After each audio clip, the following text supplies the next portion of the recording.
Hey guys, welcome back to the channel. Today I'm going to show you how you can control Reaper by using your phone or your tablet. Super simple to do, and this is a really useful feature when you're trying to record and you don't have to be attached to your keyboard the whole time. So let's get started.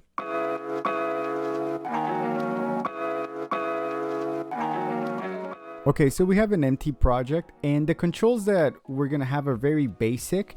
It's basically the transport control. So what we need to do is go to options and go to preferences. And I'm gonna show you how to add a new one, but here you go down to control/OSC/web and you go to add.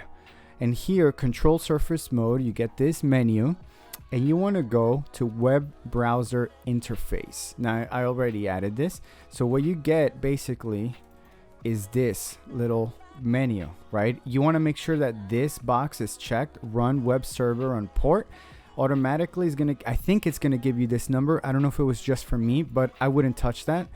And then default interface. Here you have a few options, and you can find some more on the Reaper stash, but I like the one that it comes with. It's not terrible. You can check them out, and they have a screenshot here. If you click on built-in pages and then click on that, it's gonna give you this. That's what it's gonna look like on your phone. The one I like using is the index, and it's very simple, very straightforward.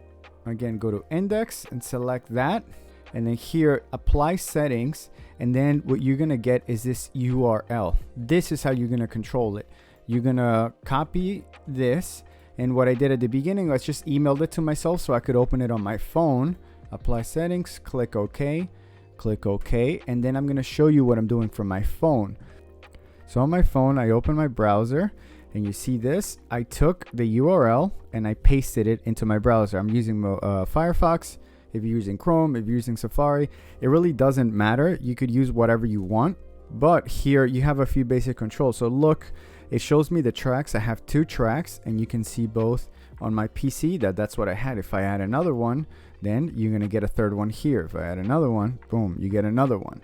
If what you can do from here, again, you can't do everything that you would on your PC or desktop, but you get enough for recording, which is just very useful on its own. I can arm these tracks, for example. Now I'm armed to record, and if I hit record, boom, I'm actually recording now. So, testing, 1, 2, 3, there'll be my first track. Then just hit stop, and I unarm the track. So maybe I want to record a different take, and right now I'm just using my voice as an example, but here, same deal, right?